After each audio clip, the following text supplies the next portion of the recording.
आप सभी श्रोताओं को नमस्कार। आइए सुनते हैं मुंशी प्रेमचंद की कहानी बेटों वाली विधवा। ये कहानी आप हृदय नारायण द्विवेदी के बनाए YouTube चैनल कथा कहानी पर सुन रहे हैं।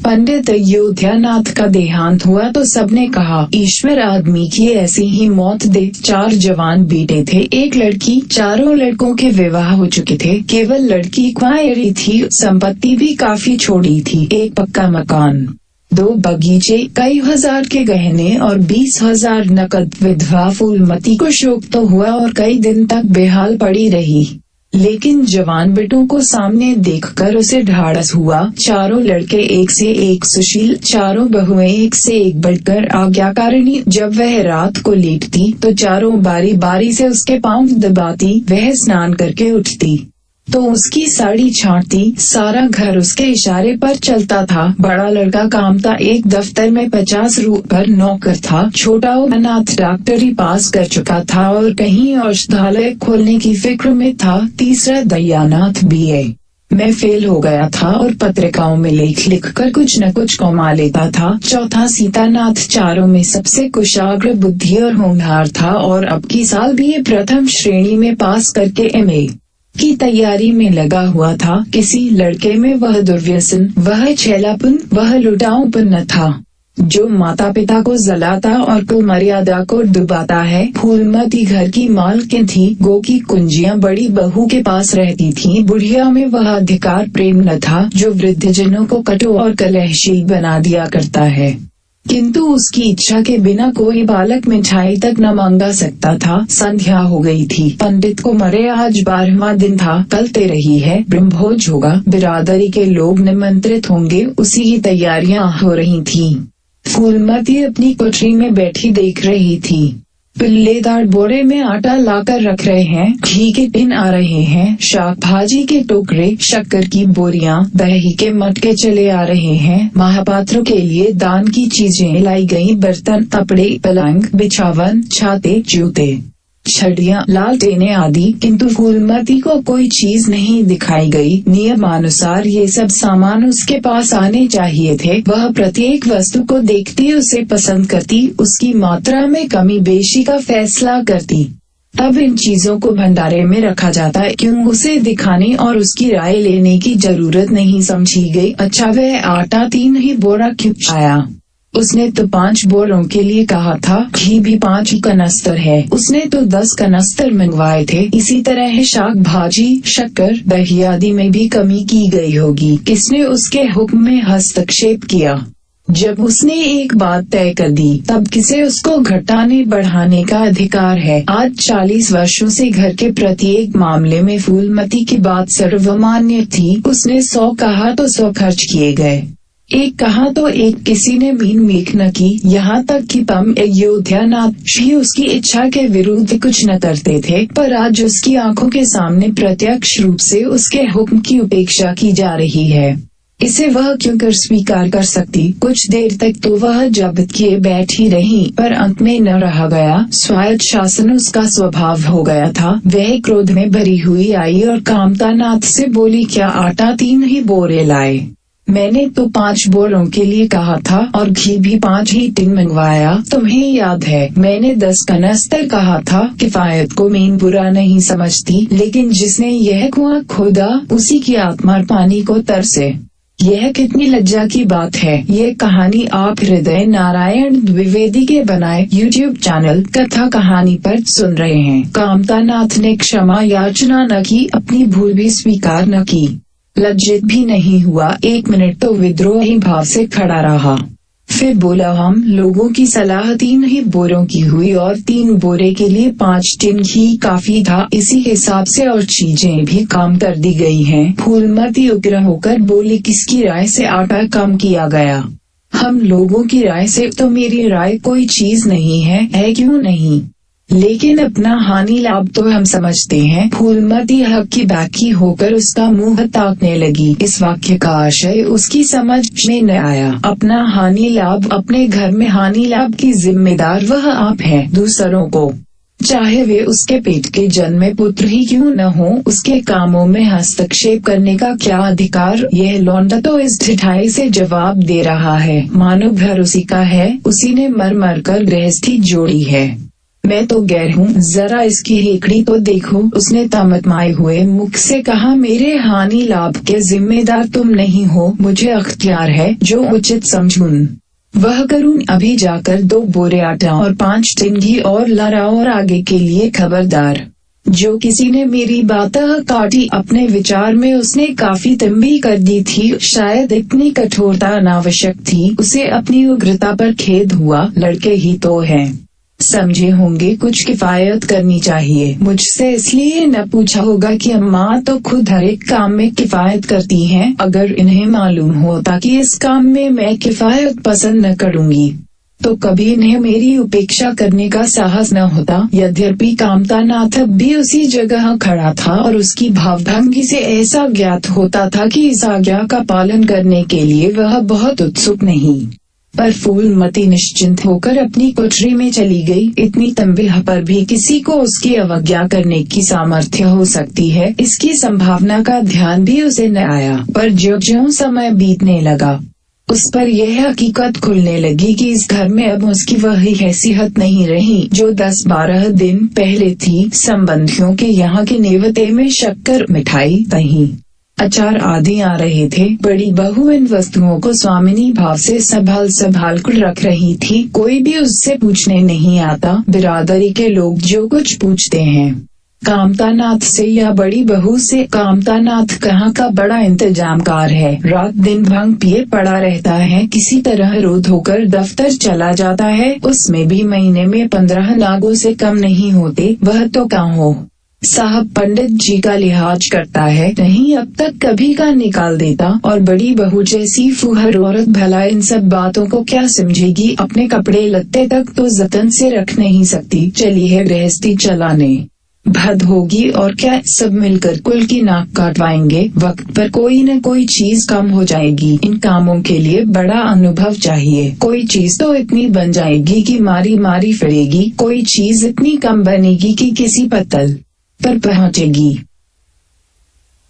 किसी पर नहीं। आखिर इन सबों को हो क्या गया है। अच्छा, बहू तिजोरी क्यों खोल रही है। वह मेरी आज्ञा के बिना तिजोरी खोलने वाली कौन होती है। कुंजी उसके पास है अवश्य, लेकिन जब तक मैं रुपए न निकलवाऊं तिजोरी नहीं खुलती। आज तो इस तरह खोल रही है मानो मैं कुछ हूँ ही नहीं। यह मुझसे न बर्दाश्त होगा। ये कहानी आप हृदय नारायण द्विवेदी के बनाए YouTube चैनल कथा कहानी पर सुन रहे हैं।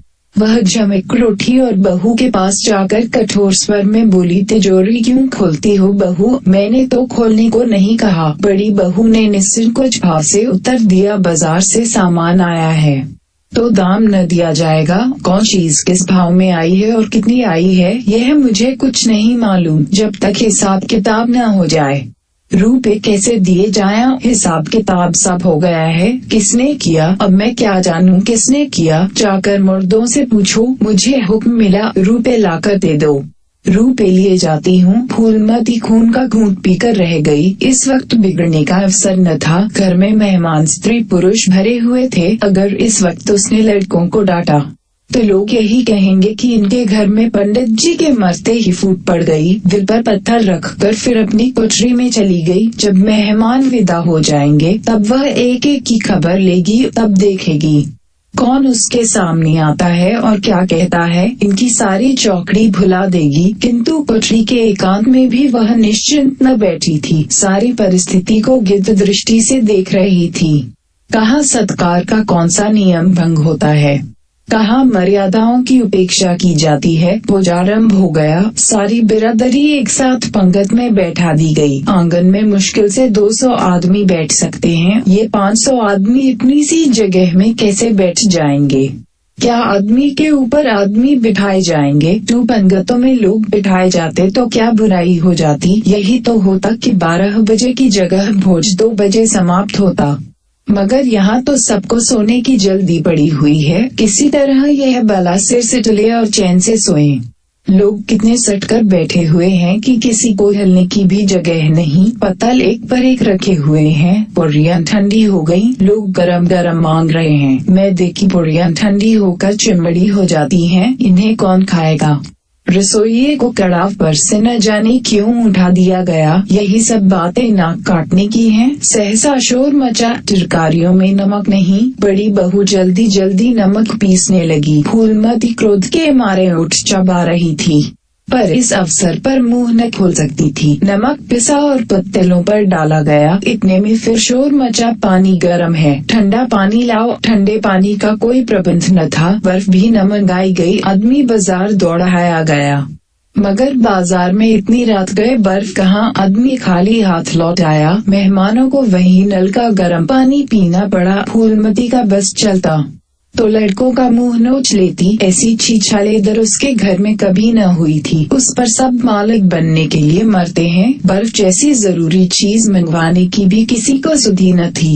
सुधि कहाँ से रहे जब किसी को गप लड़ाने से फुर्सत मिले। मेहमान अपने दिल में क्या कहेंगे कि चले हैं बिरादरी को भोज देने और घर में बर्फ तक नहीं। अच्छा, फिर यहाँ हलचल क्यों मच गई। अरे, लोग पंगत से उठे जा रहे हैं, क्या मामला है। फूलमती उदासीन न रह सकी। कोठरी से निकलकर बरामदे में आई और कामता नाथ से पूछा, क्या बात हो गई लल्ला, लोग उठे क्यों जा रहे हैं। कामता ने कोई जवाब न दिया, वहाँ से खिसक गया। फूलमती झुंझलाकर रह गई। सहसा का हारिन मिल गई। फूलमती ने उससे भी यह प्रश्न किया। मालूम हुआ किसी के शोरबे में मरी हुई जुहिया निकल आई। फूलमती चित्रलिखित सी वहीं खड़ी रह गई। भीतर ऐसा उबाल उठा कि दीवार से सिर टकरा ले। अभागे भोज का प्रबंध करने चले थे। इस फूहड़पन की कोई हद है।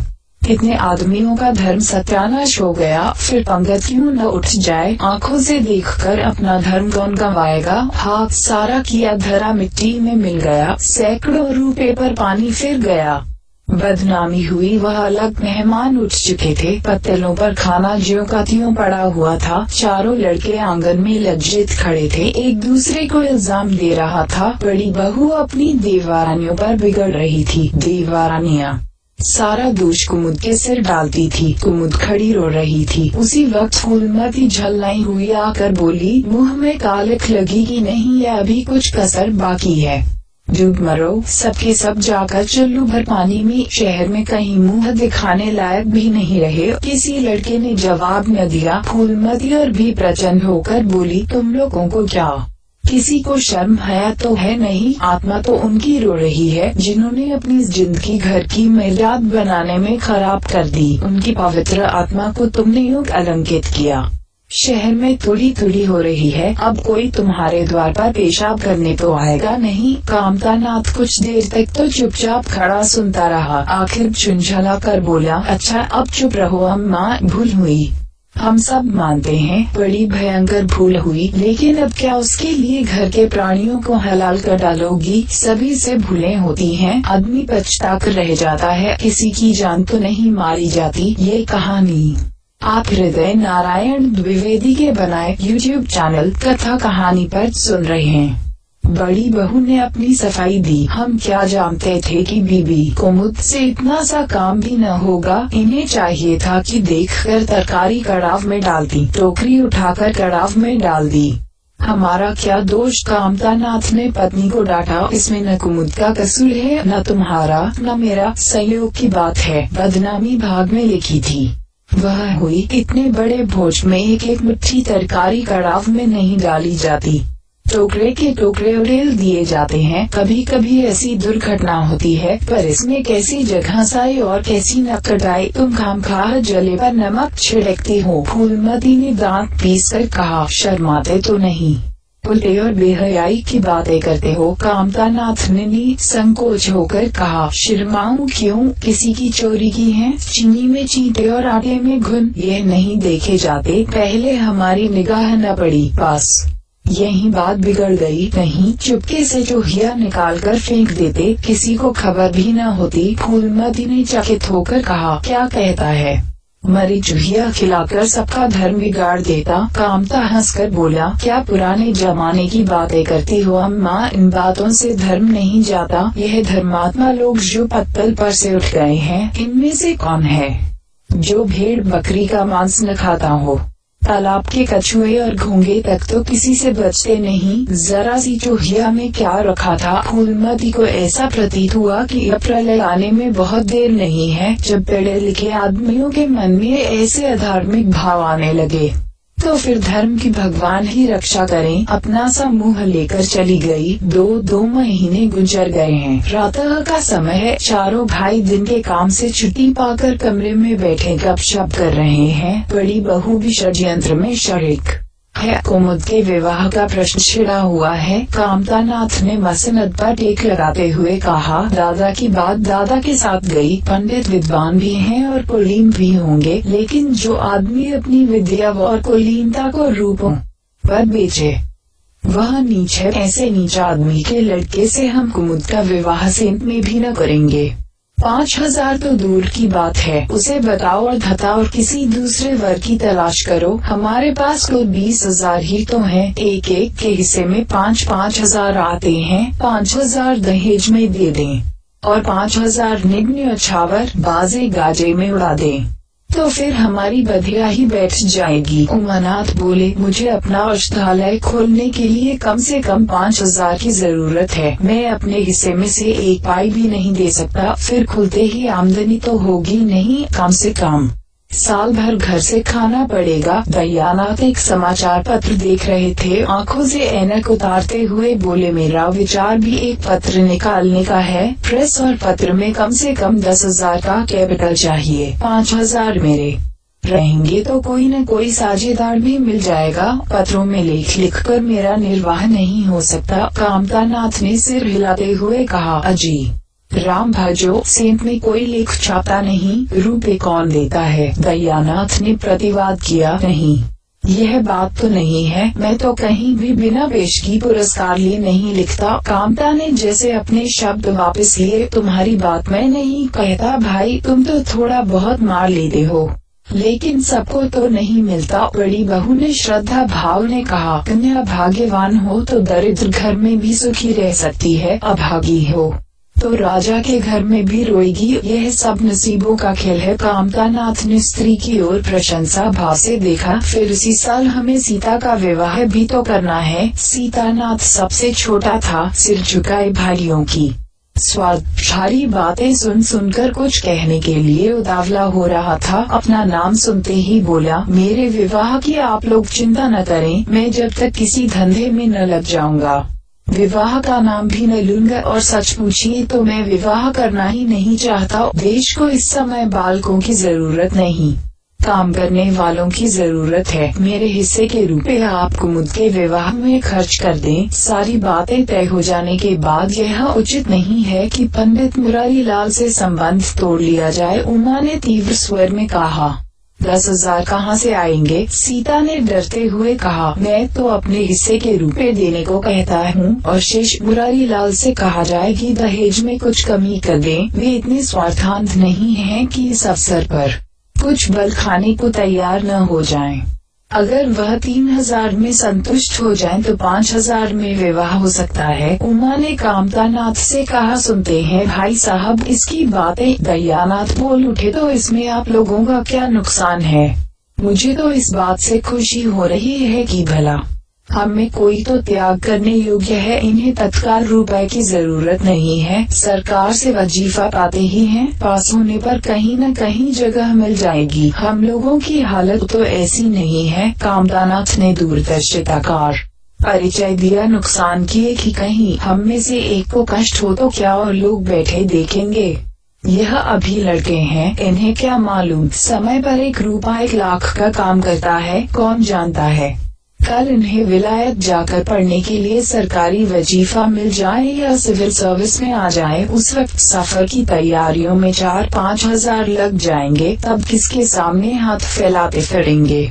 मैं यह नहीं चाहता कि दहेज के पीछे इनकी जिंदगी नष्ट हो जाए। इस तर्क ने सीतानाथ को भी तोड़ लिया। सकुचाता हुआ बोला, हाँ यदि ऐसा हुआ तो बेशक मुझे रुपए की जरूरत होगी। क्या ऐसा होना संभव है? असंभव तो मैं नहीं समझता, लेकिन कठिन अवश्य है। वजीफे उन्हें मिलते हैं जिनके पास सिफारिशें होती हैं। मुझे कौन पूछता है? कभी कभी सिफारिशें धरी रह जाती हैं और बिना सिफारिश वाले बाजी मार ले जाते हैं। तो आप ही जैसा उचित समझे। मुझे यहाँ तक मंजूर है कि चाहे मैं विलायत न जाऊँ, पर कुमुद अच्छे घर जाए। कामतानाथ ने निष्ठा भाव से कहा, अच्छा घर दहेज देने ही से नहीं मिलता भैया, जैसा तुम्हारी भाभी ने कहा। यह नसीबों का खेल है। मैं तो चाहता हूँ कि मुरारी लाल को जवाब दे दिया जाए और कोई ऐसा घर खोजा जाए जो थोड़े में राजी हो जाए। इस विवाह में मैं 1000 से ज्यादा नहीं खर्च कर सकता। पंडित दीनदयाल कैसे हैं? उमा ने प्रसन्न होकर कहा, बहुत अच्छे, MA लेना सही।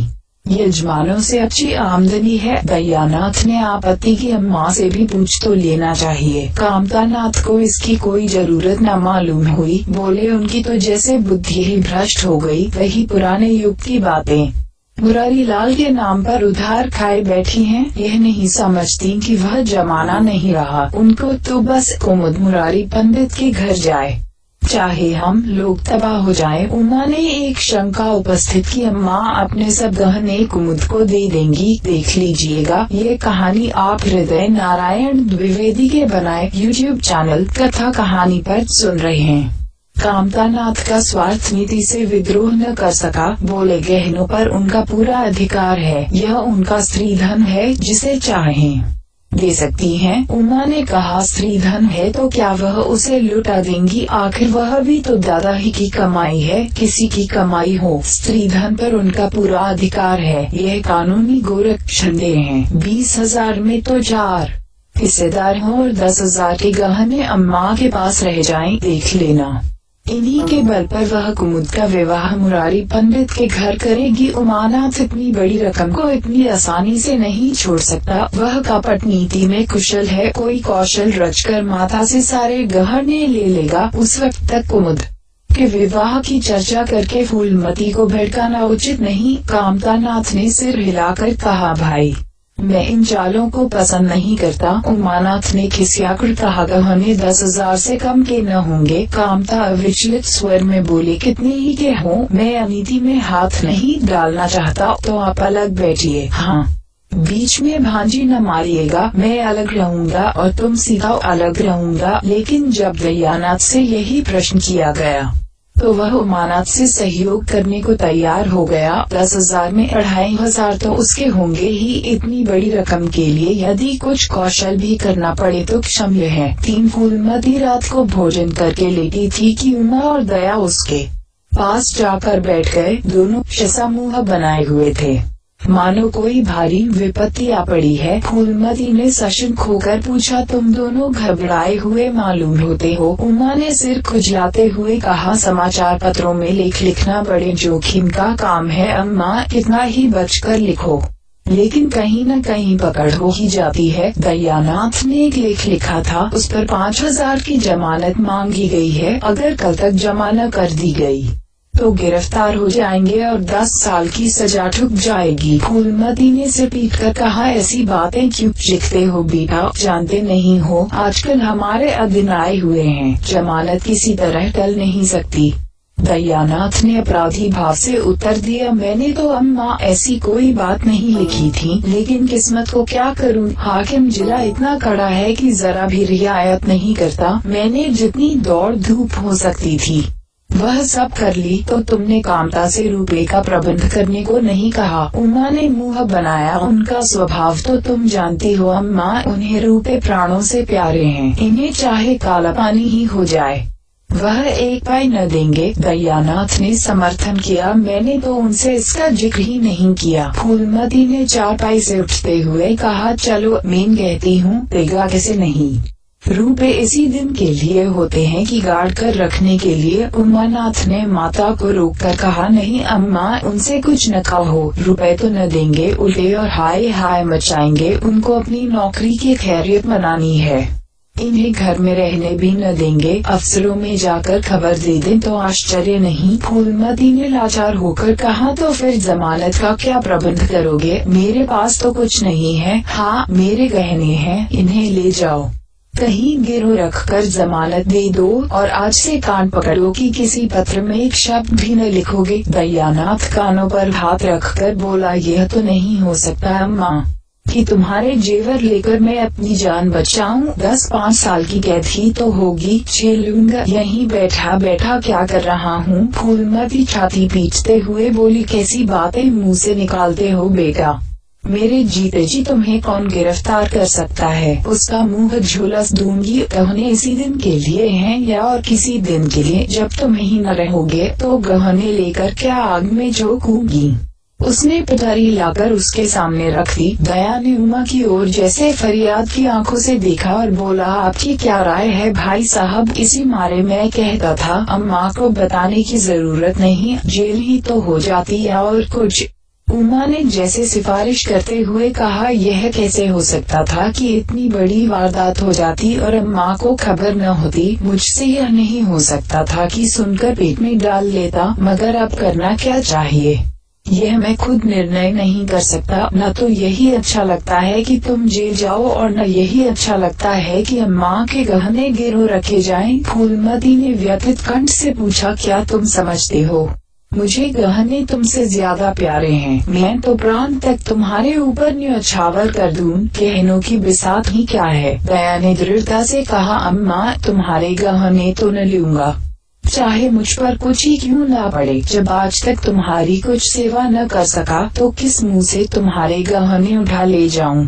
मुझ जैसे कपूत को तो तुम्हारी कोख से जन्म भी न लेना चाहिए था, सदा तुम्हें कष्ट भी देता रहा। फूलमती ने भी उतनी ही दृढ़ता से कहा, अगर यूं न लोगे तो मैं खुद जाकर इन्हें गिरव रख दूंगी और खुद हाकिम जिला के पास जाकर जमानत जमा कराऊंगी। अगर इच्छा हो तो यह परीक्षा भी ले लो। आंखें बंद हो जाने के बाद क्या होगा भगवान जाने, लेकिन जब तक जीती हूँ तुम्हारी ओर कोई तिरछी आंखों से देख नहीं सकता। उमानाथ ने मानो माता पर एहसान रखकर कहा, अब तो तुम्हारे लिए कोई रास्ता नहीं रहा। दयानाथ क्या हर्ज है, ले लो, मगर याद रखो जो ही हाथ में रुपए आ जाएं, गहने छुड़ाने पड़ेंगे। सच कहते हैं मातृत्व दीर्घ तपस्या है, माता के सिवाय इतना स्नेह और कौन कर सकता है। हम बड़े अभागे हैं कि माता के प्रति जितनी श्रद्धा रखनी चाहिए उसका शतांश भी नहीं रखते। दोनों ने जैसे बड़े धर्म संकट में पड़कर गहनों की पिटारी संभाली और चलते बने। माता वात्सल्य भरी आंखों से उनकी ओर देख रही थी और उसकी संपूर्ण आत्मा का आशीर्वाद जैसे उन्हें अपनी गोद में समेट लेने के लिए व्याकुल हो रहा था। आज कई महीने के बाद उसके भग्न मात्र हृदय को अपना सर्वस्व अर्पण करके जैसे आनंद की विभूति मिली। उसकी स्वामिनी कल्पना इसी त्याग के लिए, किसी आत्मसमर्पण के लिए जैसे कोई मार्ग ढूंढती रहती थी। अधिकार या लोभ या ममता की वहाँ गंध तक न थी। त्याग ही उसका आनंद और त्याग ही उसका अधिकार है। आज अपना खोया हुआ अधिकार पाकर अपनी सिरजी हुई प्रतिमा पर अपने प्राणों की भेंट करके वह निहाल हो गई। 4-3 महीने और गुजर गए। माँ के गहनों पर हाथ साफ करके चारों भाई उसकी दिलजोई करने लगे थे। अपनी स्त्रियों को भी समझाते थे कि उसका दिल न दुखाएं। अगर थोड़े से शिष्टाचार से उसकी आत्मा को शांति मिलती है तो इसमें क्या हानि है। चारों करते अपने मन की, पर माता से सलाह ले लेते या ऐसा जाल फैलाते कि वह सलाह उनकी बातों में आ जाती और हर एक काम में सहमत हो जाती। बाग को बेचना उसे बहुत बुरा लगता था, लेकिन चारों ने ऐसी माया रची ही वह उसे बेचने पर राजी हो गई।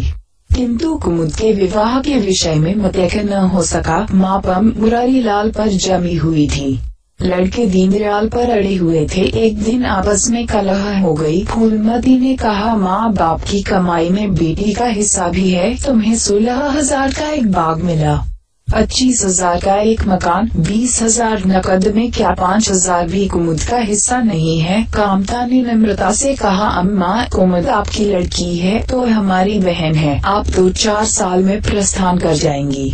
पर हमारा और उसका बहुत दिनों तक संबंध रहेगा, तब हम यथाशक्ति कोई ऐसी बात न करेंगे जिससे उसका अमंगल हो। लेकिन हिस्से की बात कहते हो तो कुमुद का हिस्सा कुछ नहीं, दादा जीवित थे तब और बात थी, वह उसके विवाह में जितना चाहते खर्च करते, कोई उनका हाथ न पकड़ सकता था। लेकिन अब तो हमें एक एक पैसे की किफायत करनी पड़ेगी, जो काम 1000 में हो जाए उसके लिए 5000 खर्च करना कहाँ की बुद्धिमानी है। उमानाथ से सुधारा 5000 क्यों, 10,000 कहिए। कामता ने भव्य से कोड़कर कहा, नहीं, मैं 5000 ही कहूँगा। एक विवाह में 5000 खर्च करने की हमारी हैसियत नहीं है। ये कहानी आप हृदय नारायण द्विवेदी के बनाए YouTube चैनल कथा कहानी पर सुन रहे हैं। फूलमती ने जिद पकड़कर कहा, विवाह तो मुरारीलाल के पुत्र से ही होगा, 5000 खर्च हो चाहे 10,000, मेरे पति की कमाई है, मैंने मर मर कर जोड़ा है, अपनी इच्छा से खर्च करूंगी। तुम्ही ने मेरी कोख से नहीं जन्म लिया है, कुमुद भी उसी कोख से आई है, मेरी आंखों में तुम सब बराबर हो, मैं किसी से कुछ मांगती नहीं, तुम बैठे तमाशा देखो, मैं सब कुछ कर लूंगी। 20,000 में 5,000 कुमुद का है। कामतानाथ को अब कड़वे सत्य की शरण लेने के सिवा और मार्ग न रहा। बोला, माँ, तुम बरसबात बढ़ाती हो, जिन रूपों को तुम अपना समझती हो वह तुम्हारे नहीं है, तुम हमारी अनुमति के बिना उनमें से कुछ नहीं खर्च कर सकती। फूलमती को जैसे सर्प ने डस लिया। क्या कहा, फिर तो कहना, मैं अपने ही संचय रुपए अपनी इच्छा से नहीं खर्च कर सकती। वह रुपए तुम्हारे नहीं रहे, हमारे हो गए, तुम्हारे होंगे, लेकिन मेरे मरने के पीछे नहीं, दादा के मरते ही हमारे हो गए। उमानाथ ने बेहयाई से कहा, अम्मा, कानून कायदा तो जानती नहीं, नाहक उछलती हैं। फूलमती क्रोध विह्वल रोकर बोली, भाड़ में जाए तुम्हारा कानून, मैं ऐसे कानून को नहीं जानती। तुम्हारे दादा ऐसे कोई नासेठ नहीं थे, मैंने ही पेट और तन काट कर यह गृहस्थी जोड़ी है। नहीं, आज बैठने की छांव न मिलती।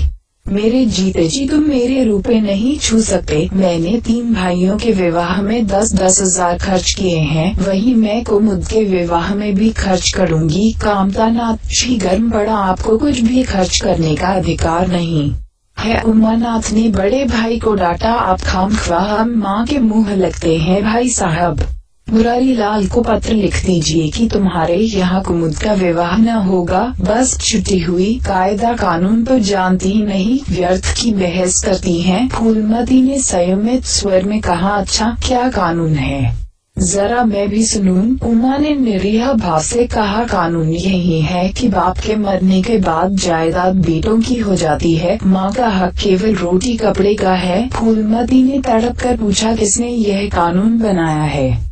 उमा शांत स्थिर स्वर में बोला, हमारे ऋषियों ने, महाराज मनु ने, और किसने। फूलमती एक क्षण अवाक रहकर आहतकंठ से बोली, तो इस घर में मैं तुम्हारे टुकड़ों पर पड़ी हुई हूँ। उमानाथ ने न्यायाधीश की निर्ममता से कहा, तुम जैसा समझो। फूलमती की संपूर्ण आत्मा मानो इस वज्रपात से चीत्कार करने लगी। उसके मुख से जलती हुई चिन्हगारियों की भांति यह शब्द निकल पड़े, मैंने घर बनवाया, मैंने संपत्ति जोड़ी, मैंने तुम्हें जन्म दिया, पाला, और आज मैं इस घर में गैर हूँ। मानो का यही कानून है और तुम उसी कानून पर चलना चाहते हो। अच्छी बात है, अपना घर दवार लो, मुझे तुम्हारी आश्रिता बनकर रहता स्वीकार नहीं। इससे कहीं अच्छा है कि मर जाऊं। बाहर अंधेर मैंने पेड़ लगाया और मैं भी उसकी छांव में खड़ी नहीं हो सकती। अगर यही कानून है तो इसमें आग लग जाए। चारों युवकों पर माता के इस क्रोध और आतंक का कोई असर न हुआ। कानून का फौलादी कवच उनकी रक्षा कर रहा था, इन कांटों का उन पर क्या असर हो सकता था। जरा देर में फूलमती उठकर चली गई। आज जीवन में पहली बार उसका वात्सल्य मग्न मातृत्व अभिशाप बनकर उसे धिक्कारने लगा। जिस मातृत्व को उसने जीवन की विभूति समझा था, जिसके चरणों पर वह सदैव अपनी समस्त अभिलाषाओं और कामनाओं को अर्पित करके अपने को धन्य मानती थी, वही मातृत्व आज उसे अग्निकुंड सा जान पड़ा, जिसमें उसका जीवन जलकर भस्म हो गया। संध्या हो गई थी। द्वार पर नीम का वृक्ष सिर झुकाए निस्तब्ध खड़ा था, मानो संसार की गति पर क्षुब्ध हो रहा हो। अस्ताचल की ओर प्रकाश और जीवन का देवता फूलमती के मातृत्व ही की भांति अपनी चिता में जल रहा था। 5 फूलमती अपने कमरे में जाकर लेटी तो उसे मालूम हुआ उसकी कमर टूट गई है। पति के मरते ही अपने पेट के लड़के उसके शत्रु हो जाएंगे। उसको स्वप्न में भी अनुमान न था जिन लड़कों को उसने अपना हृदय रक्त पिला पिला कर पाला, वही आज उसके हृदय पर यूं आघात कर रहे हैं। अब वह घर उसे कांटों की सेज हो रहा था। जहाँ उसकी कुछ कद्र नहीं, कुछ गिनती नहीं, वहाँ अनाथों की भांति पड़ी रोटियां खाए। यह उसकी अभिमानी प्रकृति के लिए असह्य था, पर उपाय ही क्या था। वह लड़कों से अलग होकर रहे भी तो नाक किसकी काटेगी। संसार उसे थूके तो क्या और लड़कों को थूके तो क्या, बदमानी तो उसी की है। दुनिया यही तो कहेगी कि 4 जवान बेटों के होते बुढ़िया अलग पड़ी हुई मजूरी करके पेट पाल रही है। जिन्हें उसने हमेशा नीच समझा वही उस पर हंसेंगे। नहीं, वह अपमान इस अनादर से कहीं ज्यादा हृदय विदारक था। अब अपना और घर का पर्दा ढका रखने में ही कुशल है। हाँ, अब उसे अपने को नई परिस्थितियों के अनुकूल बनाना पड़ेगा। समय बदल गया है। अब तक स्वामिनी बनकर रही, अब लौंडी बनकर रहना पड़ेगा। ईश्वर की यही इच्छा है। अपने बेटों की बातें और लातें गैरों की बातों और लातों की अपेक्षा फिर भी गनीमत है। वह बड़ी देर तक मुंह ढांपे अपनी दशा पर रोती रही। सारी रात इसी आत्मवेदना में कट गई। शरद का प्रभाव डरता डरता उषा की गोद से निकला, जैसे कोई कैदी छिपकर जेल से भाग आया हो। फूलमती अपने नियम के विरुद्ध आज तड़के ही उठी।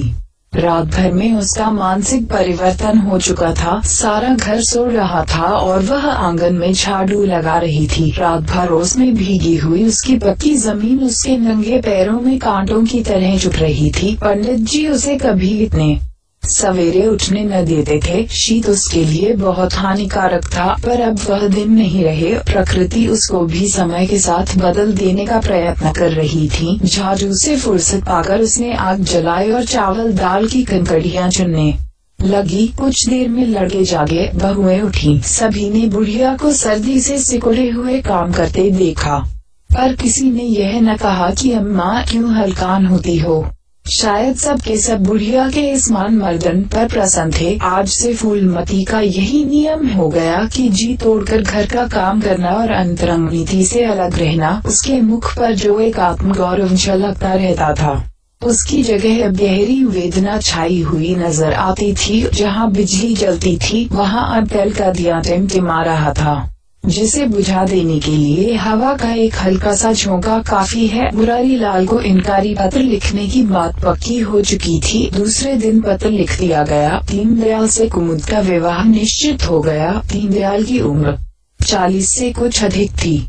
मर्यादा में भी कुछ हेठे थे, पर रोटी दाल से खुश थे। बिना किसी ठहराव के विवाह करने पर राजी हो गए। तिथि नियत हुई, बारात आई, विवाह हुआ और कुमुद विदा कर दी गई। फूलमती के दिल पर क्या गुजर रही थी इसे कौन जान सकता है, पर चारों भाई बहुत प्रसन्न थे, मानो उनके हृदय का कांटा निकल गया हो। ऊंचे कुल की कन्या मुँह कैसे खुलती। भाग्य में सुख भोग न लिखा होगा, सुख भोगेगी, दुख भोग न लिखा होगा, दुख झेलेगी। हरी इच्छा बेगुसों का अंतिम अवलंब है। घर वालों ने जिससे विवाह कर दिया उसमें 1000 ऐब हों तो भी वह उसका उपास्य, उसका स्वामी है। प्रतिरोध उसकी कल्पना से परे था। फूलमती ने किसी काम में दखल न दिया। कुमुद को क्या दिया गया, मेहमानों का कैसा सत्कार किया गया, किसके यहाँ से नैवेद्य में क्या आया, किसी बात से भी उसे सरोकार न था। उससे कोई सलाह भी ली गई तो यही कहा, बेटा तुम लोग जो करते हो अच्छा ही करते हो, मुझसे क्या पूछते हो। जब कुमुद के लिए द्वार पर डोली आ गई और कुमुद माँ के गले लिपट कर रोने लगी, तो वह बेटी को अपनी कोठरी में ले गई और जो कुछ 150 रुपए और 2-4 मामूली गहने उसके पास बच रहे थे बेटी की अंचल में डालकर बोली, बेटी मेरी तो मन की मन में रह गई, नहीं तो क्या आज तुम्हारा विवाह इस तरह होता और तुम इस तरह विदा की जाती। ये कहानी आप हृदय नारायण द्विवेदी के बनाए YouTube चैनल कथा कहानी पर सुन रहे हैं। आज तक फूलमती ने अपने गहनों की बात किसी से न कही थी। लड़कों ने उसके साथ जो कपट व्यवहार किया था इसे चाहे अब तक न समझी हो, लेकिन इतना जानती थी कि गहने फिर न मिलेंगे और मनोमालिन्य बढ़ने के सिवा कुछ हाथ न लगेगा। लेकिन इस अवसर पर उसे अपनी सफाई देने की जरूरत मालूम हुई। कुमुद यह भाव मान में लेकर जाए कि अम्मा ने अपने गहने बहुओं के लिए रख छोड़े, इसे वह किसी तरह न सह सकती थी।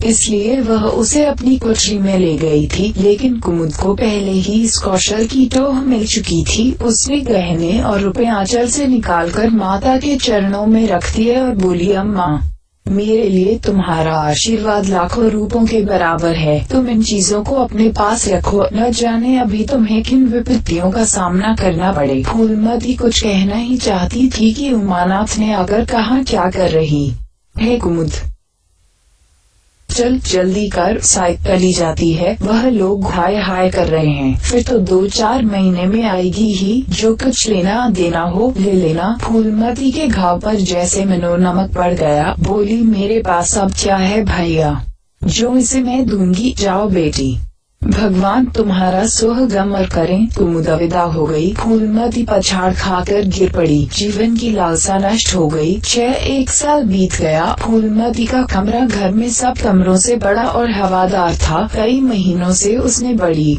बहू के लिए खाली कर दिया था और खुद एक छोकरी में रहने लगी, जैसे कोई भिखारिन हो। बेटों और बहुओं से अब उसे जरा भी स्नेह न था। वह अब घर की लौंडी थी। घर के किसी प्राणी, किसी वस्तु, किसी प्रसंग से उसे प्रयोजन न था। वह केवल इसलिए जीती थी कि मौत न आती थी। सुख या दुख का अब उसे लेश मात्र भी ज्ञान न था। उमानाथ का औषधालय खुला, मित्रों की दावत हुई, नाच तमाशा हुआ, दयानाथ का प्रेस खुला, फिर जलसा हुआ। सीतानाथ को वजीफा मिला और विलायत गया। फिर उत्सव हुआ। कामतानाथ के बड़े लड़के का यज्ञोपवीत संस्कार हुआ। फिर धूमधाम हुई, लेकिन फूलमती के मुख पर आनंद की छाया तक न आई।